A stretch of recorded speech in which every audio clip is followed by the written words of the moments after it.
सभी को बहुत बहुत नमस्कार। इस राष्ट्रीय विधायक सम्मेलन में मंच पर उपस्थित हम सभी की मार्गदर्शिका और लोकसभा की पूर्व अध्यक्ष आदरणीय सुमित्राताई महाजन, महाराष्ट्र विधान परिषद के सभापति श्री राम शिंदे जी, उत्तर प्रदेश के विधानसभा के अध्यक्ष आदरणीय सतीश महाना जी, हमारे डिप्टी चेयरपर्सन नीलमताई गोरे, पूर्व अध्यक्ष राजस्थान विधानसभा सीपी जोशी जी,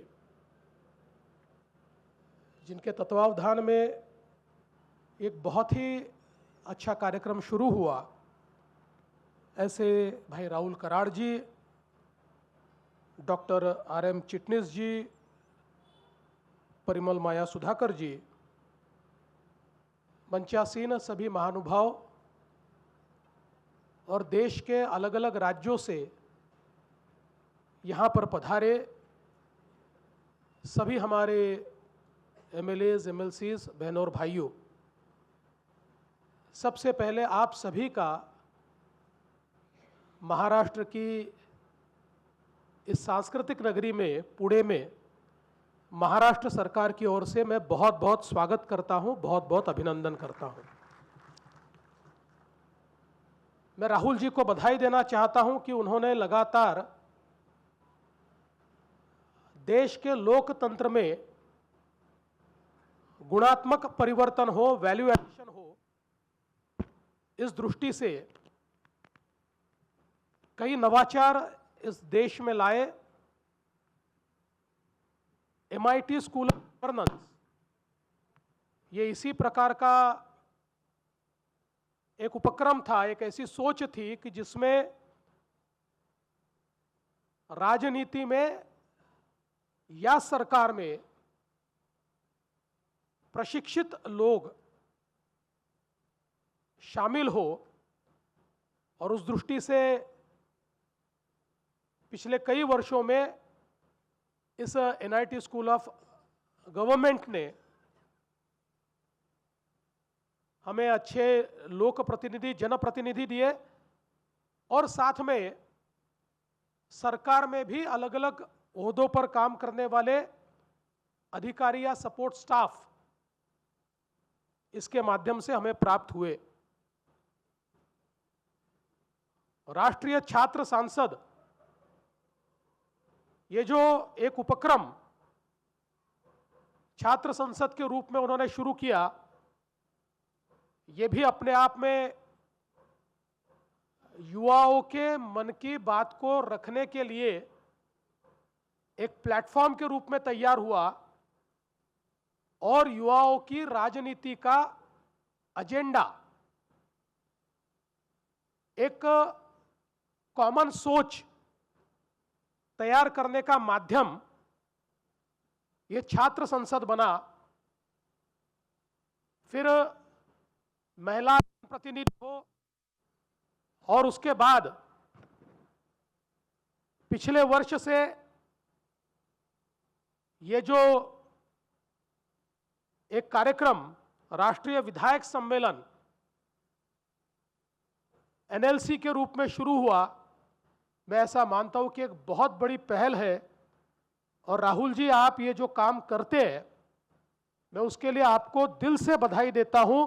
आप लोकतंत्र की सेवा यहां पर कर रहे हैं। मैं आज विशेष रूप से जो सारे हमारे लेजिस्लेटर्स इस कार्यक्रम में सम्मिलित हुए हैं, मैं उनको सर्वाधिक बधाई देना चाहता हूं, मैं उनको कांग्रेचुलेट करना चाहता हूं। और वो इसलिए करना चाहता हूं, ये कैपेसिटी एनहांसमेंट प्रोग्राम है। एक प्रकार से हमारी क्षमता का वर्धन करने का काम इस कार्यक्रम के माध्यम से हो रहा है। और मैं बधाई इसलिए देना चाहता हूं कि अमूमन हमारे भारत में अधिकतम राजनेताओं को यह लगता है कि दुनिया की सारी जानकारी उनके पास है, दुनिया की सारी कैपेसिटी उनके पास है,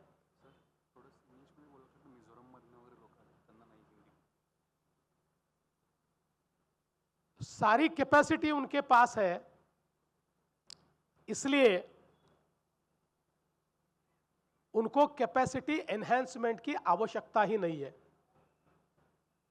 लेकिन जिस समय इस विचार को छोड़कर और इस सोच के जाल को तोड़कर हम बाहर निकलते हैं, तभी हम अच्छे लेजिस्लेटर भी बन सकते हैं और अच्छे राजनेता भी बन सकते हैं।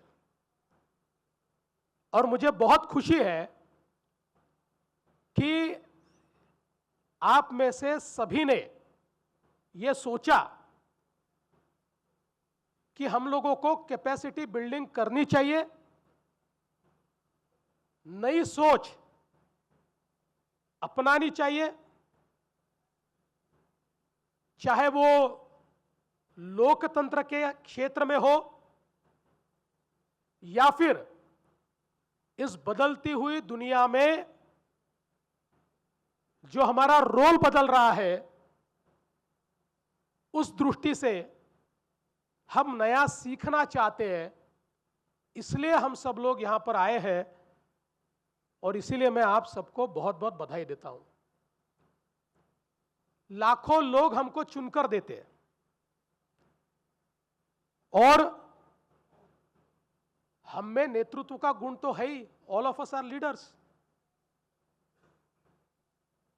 अगर हम लीडर नहीं होते, if there would not have been a leadership quality in each one of us, we would not have been here.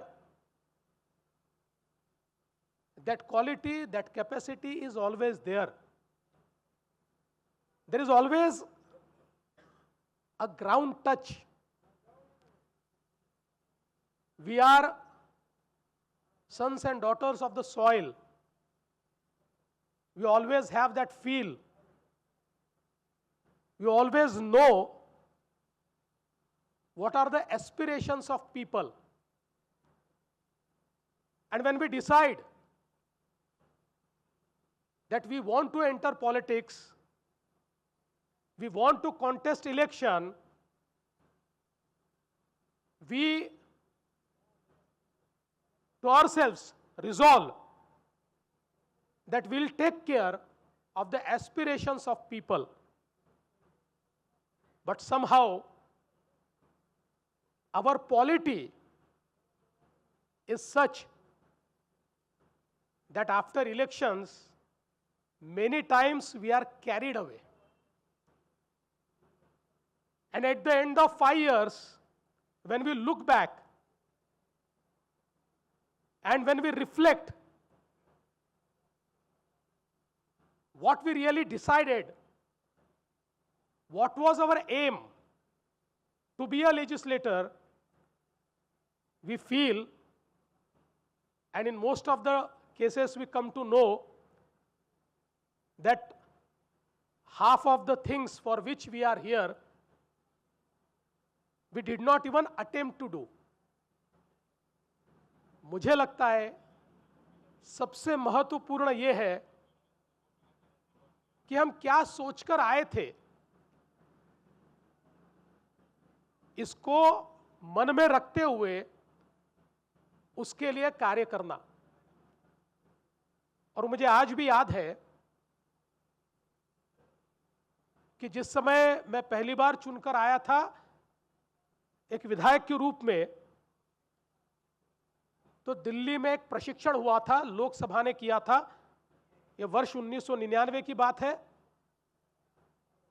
1999। उस प्रशिक्षण में हमने किस प्रकार से काम करना चाहिए, इस पर मार्गदर्शन करने के लिए रामभाऊ नाइक जी आए थे। और एक बहुत अच्छा मंत्र रामभाऊ नाइक ने उस समय हमको दिया था। रामभाऊ ने यह कहा था कि आप जब अपनी कॉन्स्टिट्यूएंसी में घूमते हो तो हमेशा दिमाग में रखिए विधानसभा को। मतलब जब भी लोग आपको कोई शिकायत करते हैं एक विधायक के रूप में, तो अपने दिमाग में रखिए कि विधानसभा में किस अस्त्र का उपयोग करके मैं इनकी डिमांड को सतह पर लाकर सरकार से छुड़ाऊंगा। और जब आप विधानसभा में होते हैं तो अपनी कॉन्स्टिट्यूएंसी को याद रखिए और यह विचार कीजिए कि ये जो विषय आ रहे हैं इन विषयों में कोई ऐसा विषय है कि जो मेरी कॉन्स्टिट्यूएंसी से रिलेट होता है, तो मैं उसको यहां पर उठाऊं और अपनी कॉन्स्टिट्यूएंसी की ओर भी मैं ध्यान इंगित करूं। और मुझे लगता है कि ये जो मंत्र दिया था कि when you are in constituency you should remember about your work in assembly, and when you are in assembly transacting business you should think about your constituency। मेरे लिए ये मंत्र बहुत काम में आया और इस मंत्र का मैंने उपयोग किया, तो इन माय फर्स्ट टर्म मुझे बेस्ट पार्लियामेंटेरियन का अवार्ड मिला और मैं वापस चुनकर भी आया। मैं इसलिए कहना चाहता हूं कि कई बार हम सब लोग ये सोचते हैं और कई विधायक मुझे कहते भी हैं कि साहब विधानसभा के कामकाज से कोई चुनकर नहीं आता। एक मानसिकता ये भी बनी है, हम तो शादियां अटेंड करते हैं, मौत मिट्टी पर जाते हैं, इससे हम चुनकर आते हैं। विधानसभा के कामकाज नहीं, वो तो करना ही चाहिए। शादियों में जाते हैं, मौत मिट्टी करते हैं, समाज के कार्यक्रमों में जाते हैं, ये तो है ही महत्वपूर्ण। लेकिन एक बार अपने अस्त्र के रूप में विधानसभा के कार्य को, कामकाज को इस्तेमाल करके देखा तो ध्यान में आएगा जो वैल्यू एडिशन हम में होती है और लोगों के बीच हमारी प्रतिमा जो तैयार होती है, हमारी इमेज जो तैयार होती है।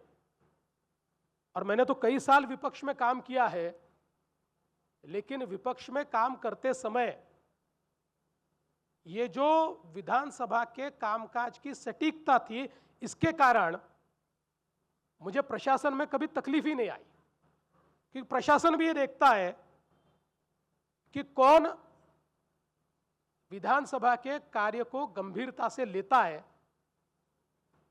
और प्रशासन को ये पता होता है कि कहीं ना कहीं विधानसभा के आयुधों का इस्तेमाल करते हुए ये हमारा पर्दाफाश कर सकता है, इसलिए वो भी हमको सक्रियता से मदद करते हैं।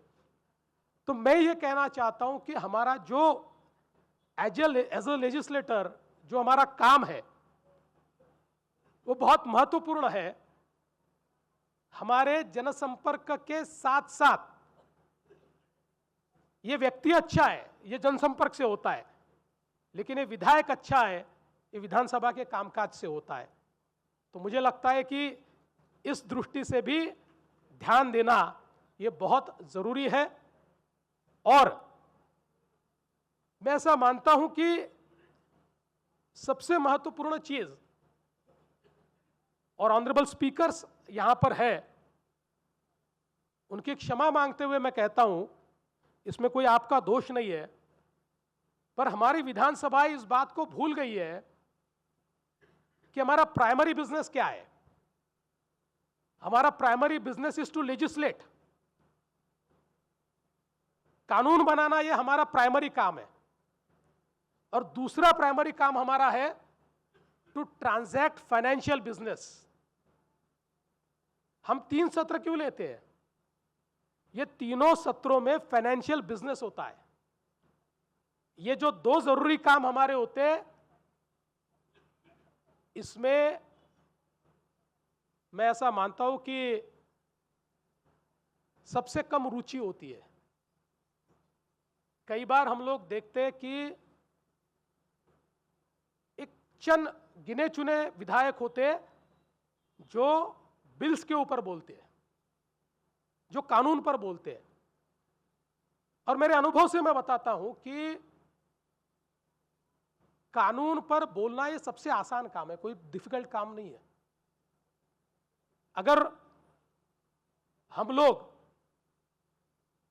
उसमें जो ऑब्जेक्ट्स और रीजंस जो दिए हुए होते हैं उसको पढ़ ले तब भी कानून समझ में आ जाता है।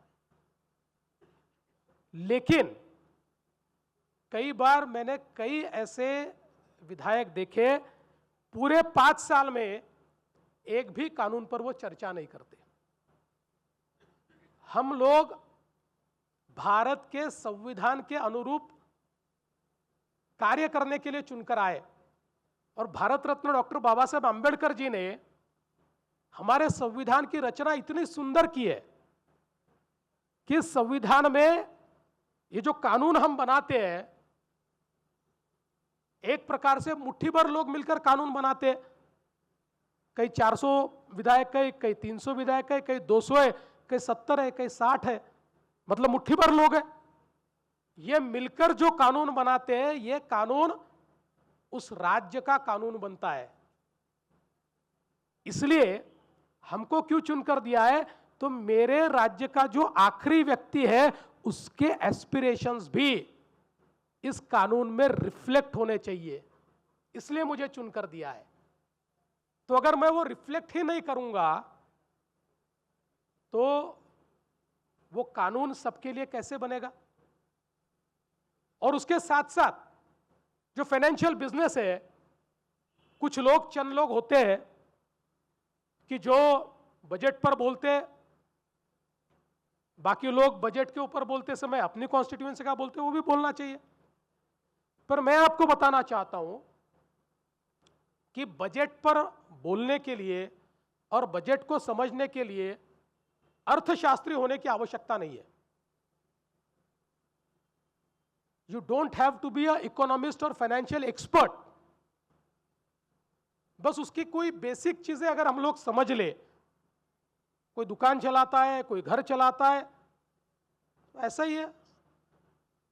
घर में भी तो आमदनी जितनी है उतना खर्चा करना है, और आमदनी से ज्यादा खर्चा करना है तो कर्जा लेना है, और कर्जा लेना है तो कर्जा कैसे वापस करना है इसका विचार करना है। राज्य में भी जितनी आमदनी है उतना खर्चा करना है, ज्यादा खर्चा करना है तो कर्जा लेना है, कर्जा लेना है तो कैसा वापस करना है, ये बजट है। इससे अलग बजट क्या है। मैं प्रयास करूंगा, अगर मेरे पास, if I have the English version, मैंने 2005 में एक किताब लिखी है, बिल्कुल 30 पन्ने की किताब है, बजट को कैसे पढ़े। मैं देने का प्रयास करूंगा, इसका इंग्लिश वर्जन अगर मेरे प्रिंट में होगा तो। और मैं ऐसा मानता हूं कि कोई भी व्यक्ति जो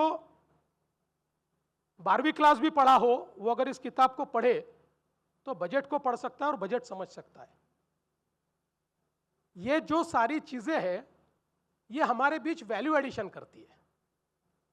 देखिए, राजनीति तो हमारी लगी है, जिंदाबाद मुर्दाबाद लगा है, और कई बार हम लोगों को लगता है कि हम गांव में जाते हैं, गाड़ी से उतरते हैं, लोग जमा होते हैं, माला डालते हैं, पैर छूते हैं, यही राजनीति है। ये राजनीति नहीं है। दुनिया में उन्हीं लोगों को याद रखा जाता है जो लीक से हटकर काम करते हैं, जो those who make a mark, उन्हीं को याद रखा जाता है। और मैं तो हमेशा कहता हूं, आलोचनाएं होती है दुनिया में, ऐसा कोई नेता नहीं जिसकी आलोचना नहीं हुई, लेकिन लोग आलोचना याद नहीं रखते, लोग किया हुआ काम याद रखते हैं। लोग ये याद रखते हैं कि हमारे लिए इस व्यक्ति ने क्या किया है। आज भी जितने नेता हैं हमारे देश के, किसी भी पार्टी का नेता हो जो लोगों के दिल में बसता है, ऐसा कोई भी नेता हो, उसके जीवन में उसने बहुत आलोचना सहन की है, लेकिन अब किसी को यह याद नहीं है कि उसकी क्या आलोचना हुई थी। लोगों को याद है कि इसने देश के विकास में यह काम करके। तो मुझे लगता है कि इस बात को हमको ध्यान में रखना होगा। और मैं तो हमेशा ये कहता हूं, क्योंकि आजकल हम लोगों में टॉलरेंस थोड़ा कम हुआ है, मैं तो ये कहता हूं कि राजनीति में उसी व्यक्ति ने आना चाहिए जिसको गाली खाने की आदत हो या गाली खाने का शौक हो। अगर गाली खाने की आदत नहीं और गाली खाने का शौक नहीं है तो राजनीति में आइए ही मत। देखिए, एक बात पक्की है कि हम लोगों के एस्पिरेशंस का काम कर रहे हैं, और ये जो एस्पिरेशंस है, ये एस्पिरेशंस को अगर हम एड्रेस नहीं कर पाए तो स्वाभाविक रूप से हमको गाली पड़ेगी। लेकिन ये बात याद रखिए, मैं हमेशा ये कहता हूं, जो गाली देते हैं उन्हें भी ये पता होता है कि हर चीज नहीं हो सकती। दे जज यू बाय योर इंटेंशन। आपका प्रयास क्या है, आपका प्रयत्न क्या है, आपका इंटेंशन क्या है, आप व्यक्तिगत अपने लिए कर रहे हैं या समाज के लिए कर रहे हैं, इस प्रकार की भावना से वो आपको जज करता है। और उसको जब ये लगता है कि नहीं, प्रयास इन्होंने किया है, प्रामाणिकता से किया है, तो शायद उसका काम नहीं भी हुआ तो आपको वोट देता है। और मैं ये कहता हूं कि one has to strike a balance. कई बार दो छोर हमको दिखाई पड़ते। There are few people who are the best parliamentarians but inaccessible. Best parliamentarian है लेकिन लोग उन तक पहुंच ही नहीं सकते, लोगों से कोई संपर्क ही नहीं है। और देयर आर पीपल जो सुबह 6 बजे से उठकर रात को 12 बजे तक लोगों में ही रहते हैं, लेकिन उनका हाउस में कोई वजूद नहीं, परफॉर्मेंस नहीं है। चुनकर तो दोनों टाइप के लोग आ सकते हैं, लेकिन जो परिवर्तन हमको करना है वो परिवर्तन शायद हम नहीं कर सकते। इसलिए we have to strike a balance. हमारा पब्लिक का काम और हमारे विधानमंडल का काम, इसका बैलेंस स्ट्राइक करना ये बहुत महत्वपूर्ण है। और इसलिए मुझे लगता है, मैं आज भी इतने सालों से काम कर रहा हूं, कई पदों पर मैं काम कर चुका हूं, लेकिन जब भी कोई नई चीज सीखने का मौका मिलता है, आई जंप ऑन इट। मुझे कोई बोल दे कि कोई नई चीज सीखने को मिलेगी तो मैं वहां पर बैठकर, घंटों बैठकर उस चीज को सीखने का प्रयास करता हूं। क्योंकि जिस दुनिया में हम लोग हैं, ये दुनिया टेक्नोलॉजी बदल रही है। देखिए, टेक्नोलॉजी हमारे नेतृत्व को कभी भी ऑब्सोलीट कर सकती है। टेक्नोलॉजी ने जिस प्रकार से हमको घेरा है, और अब भारत जैसा देश जहां गांव गांव तक स्मार्टफोन पहुंच गया, वहां पर आप टेक्नोलॉजी को दरकिनार नहीं कर सकते। और मैं कई बार कहता हूं कि पहले मीडिया था, अब सोशल मीडिया है, और ये जो सोशल मीडिया है, इससे अब हम परे नहीं रह सकते। क्योंकि हर व्यक्ति अगर व्यक्त हो रहा है, if every citizen is expressing, और हम लोग ये कहे, कई बार हमारे भी मित्र हैं, वो कहते हैं ये सोशल मीडिया वगैरह तुम लोगों का है भाई, ये कोई हमको नहीं जमता और ये हमारा कोई काम भी नहीं है, ऐसा कई लोग कहते हैं। पर अब ऐसा कर कर नहीं चलेगा। देखिए, अमेरिका में 2016 में जब ट्रंप चुनकर आए थे, तो 2016 का जो चुनाव था ट्रंप का, ये दुनिया के चुनाव की दिशा तय करने वाला, क्योंकि उस समय टेक्नोलॉजी का ऐसा उपयोग हुआ। हम लोग ये जो यूट्यूब देखते हैं, इंस्टाग्राम देखते हैं, व्हाट्सएप देखते हैं, ये सारे के सारे आर्टिफिशियल इंटेलिजेंस का उपयोग करके हमारी चाहत को भाप लेते हैं। आप देखिए, अगर आप YouTube पर कोई पहलवान है और कुश्ती वाली अगर रील देखता है तो ऑटोमेटिक उसको कुश्ती वाली रील ही मिलेगी। वो जितना स्वाइप करता जाएगा हर 2 रील के बाद कुश्ती वाली मिलेगी। किसी को खाना बनाने का शौक है, वो 2-3 बार अगर खाना बनाने वाली रील देख लेगा तो उसको खाना बनाने वाली रील ही मिलेगी। तो ये आपके मूड को भाप लेता है, और इसका उपयोग 2016 में ट्रंप ने किया, और उस माध्यम से अमेरिका के लोगों का जो मूड है, उसका जो सेंटिमेंट है, उस सेंटिमेंट का उन्होंने एनालिसिस किया, और उस एनालिसिस के माध्यम से एक आम अमेरिकी आदमी को किस बात से डर लगता है और किस बात से खुशी होती है, इसका मैपिंग किया। और फिर उन्होंने अपनी पूरी रणनीति, जिस चीज से डर लगता है वो कैसे डेमोक्रेट्स करते हैं, और जिस चीज से उनको खुशी होती है वो कैसे रिपब्लिकन करेंगे, इस प्रकार की रणनीति तैयार करके सोशल मीडिया से उसको पुश किया। और परिणाम यह हुआ, और यह मैपिंग कहां तक चला गया, इंडिविजुअल तक चला गया। देवेंद्र फडणवीस को क्या पसंद है और क्या पसंद नहीं है, वहां तक यह चला गया, और उसके चलते 2016 में ट्रंप चुनाव जीते। अब यह अमेरिका तक सीमित नहीं है, आज हमारे देश में भी चुनाव में गांव-गांव के यूट्यूबर्स जिस प्रकार का नरेटिव तैयार करते हैं, सच्चा हो झूठा हो, कई बार झूठा भी हो सकता है, क्योंकि पहले प्रिंट मीडिया था, आज गलत खबर छापी तो कल गलत खबर का खंडन करना पड़ता था।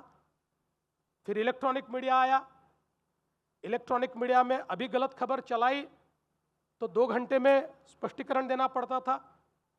फिर डिजिटल मीडिया आया, अब डिजिटल मीडिया में तो और ये जो यूट्यूबर्स वगैरह है,